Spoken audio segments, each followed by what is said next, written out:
पाकिस्तान ने अपने ही हाथों से अपने विनाश का रास्ता तैयार कर लिया है।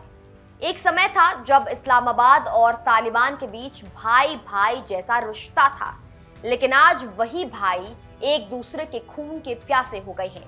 जिस तालिबान को पाकिस्तान ने जन्म से पाला, आज उसी पर मिसाइलें क्यों ये बरसा रहा है।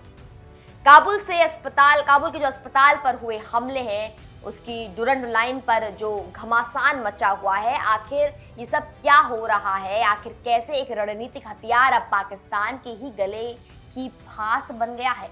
चलिए आज के इस सनसनीखेज विश्लेषण में इस धोखे और दुश्मनी की पूरी इनसाइड स्टोरी को समझते हैं।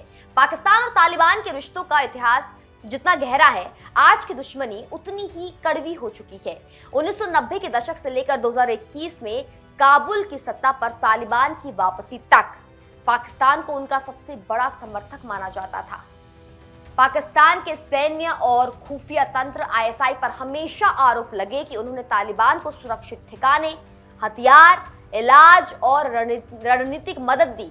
पाकिस्तान का मकसद साफ था, वो अफगानिस्तान में भारत के प्रभाव को खत्म करना चाहता था और तालिबान को एक एसेट की तरह इस्तेमाल करके वहां अपनी मर्जी की सरकार चलाना चाहता था। लेकिन 2021 में जैसे ही तालिबान सत्ता में आया, पाकिस्तान का ये दाव उल्टा पड़ गया। रिश्ते बिगड़ने की सबसे बड़ी वजह बनी टीटीपी, तहरीक तालिबान पाकिस्तान। पाकिस्तान का आरोप है कि अफगान तालिबान की जीत के बाद टीटीपी के हौसले बुलंद हो गए हैं और वे अफगानिस्तान की जमीन का इस्तेमाल करके पाकिस्तान के अंदर आत्मघाती हमले कर रहे हैं। जब पाकिस्तान ने तालिबान से इन आतंकियों पर, टीटीपी के आतंकियों पर लगाम लगाने को कहा, तो तालिबान ने साफ इनकार कर दिया। इसके बाद पाकिस्तान ने दोस्ती का जो चोला था उसे उतार दिया और अफगानिस्तान के अंदर एयर स्ट्राइक शुरू कर दी। जी हाँ, आपने बिल्कुल सही सुना, टीटीपी करके एक आतंकी ऑर्गेनाइजेशन है। पाकिस्तान लगातार कहता है कि ये अफगानिस्तान के अंदर रहकर पाकिस्तान पर हमले करते हैं, तो अफगानिस्तान को जो है इन आतंकियों के खिलाफ एक्शन लेना चाहिए। लेकिन तालिबान और अफगानिस्तान का हमेशा से यही कहना है कि ये सारी जो भी चीजें वो पाकिस्तान का अपना अंदरूनी मामला है, हमारे यहाँ पर कोई भी आतंकी, कोई भी टीटीपी के आतंकी मौजूद नहीं है, ऐसा तालिबान का कहना है। तो इसी खींचतान में ये सारे हमले अभी किए जा रहे हैं।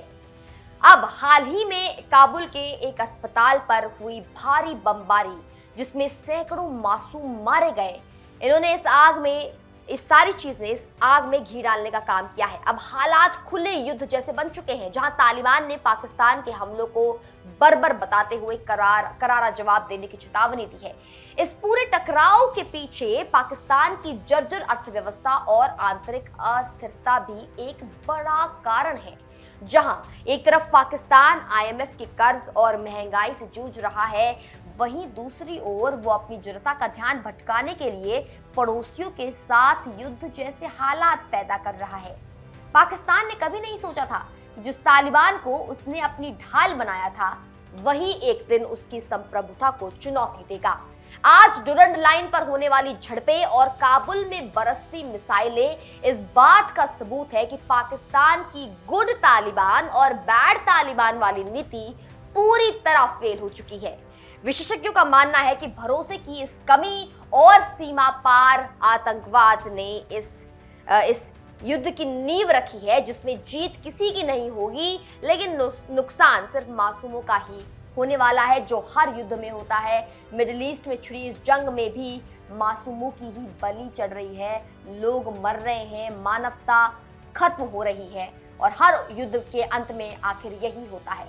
फिलहाल ये थी हमारी खबर। आपको कैसी लगी, क्या है आपकी टिप्पणियां, हमें कमेंट बॉक्स में जरूर बताएं और ऐसी और वीडियोस के लिए बने रहें सिर्फ और सिर्फ इंडिया न्यूज पर। नमस्कार।